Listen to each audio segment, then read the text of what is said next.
Diary of a Wimpy Kid by Jeff Kinney. Narrated by Ramon de Ocampo. October. Halloween.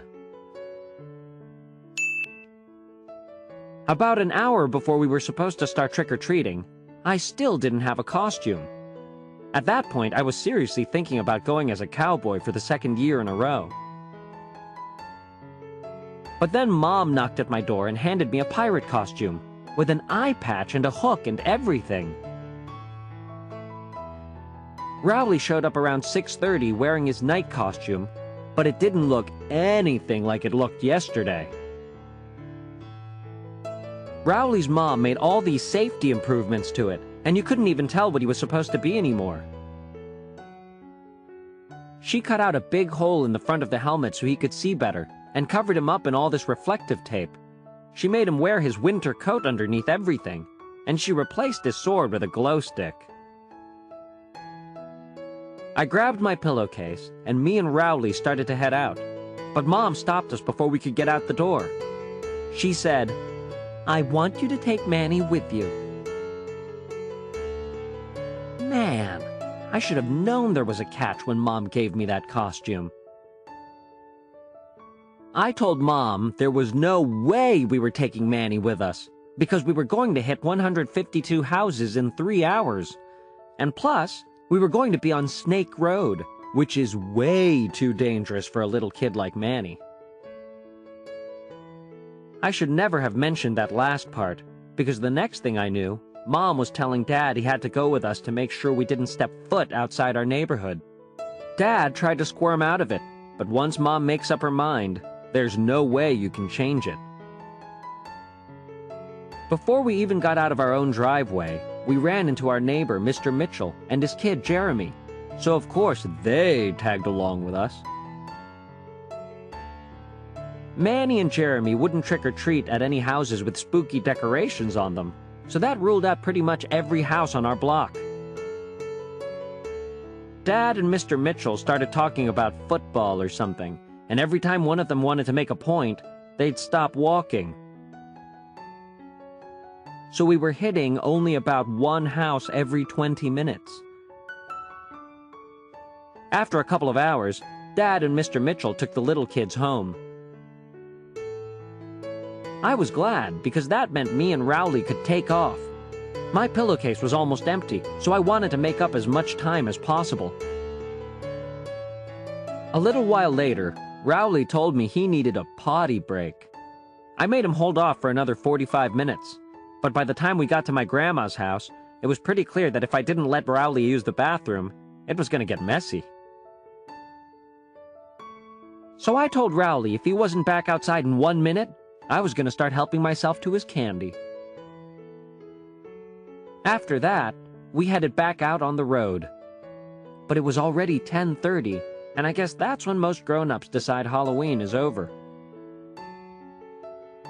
You can kind of tell, because that's when they start coming to the door in their pajamas and giving you the evil eye. We decided to head home. We made up a lot of time after Dad and Manny left, so I was pretty satisfied with how much candy we took in. When we were halfway home, this pickup truck came roaring down the street with a bunch of high school kids in it. The kid in the back was holding a fire extinguisher, and when the truck passed by us, he opened fire. I have to give Rowley credit, because he blocked about 95% of the water with his shield, and if he hadn't done that, all our candy would have gotten soaked. When the truck drove away, I yelled out something that I regretted about 2 seconds later. It was, "We're calling the cops!" The driver slammed on the brakes and he turned his truck around. Me and Rowley started running, but those guys were right on our heels. The only place I could think of that was safe was Grandma's house, so we cut through a couple backyards to get there. Grandma was in bed already, but I knew she keeps a key under the mat on her front porch. Once we got inside, I looked out the window to see if those guys had followed us, and sure enough, they did. I tried to trick them into leaving by shouting, "Well, I guess now that we're safe in our own house, you can't get us." But they wouldn't budge. After a while, we realized the teenagers were going to wait us out, so we decided we were just going to have to spend the night at Grandma's. That's when we started getting cocky, making monkey noises at the teenagers and whatnot. Well, at least I was making monkey noises. Rowley was kind of making owl noises, but I guess it was the same general idea. I called Mom to tell her we were going to crash at Grandma's for the night, but Mom sounded really mad on the phone.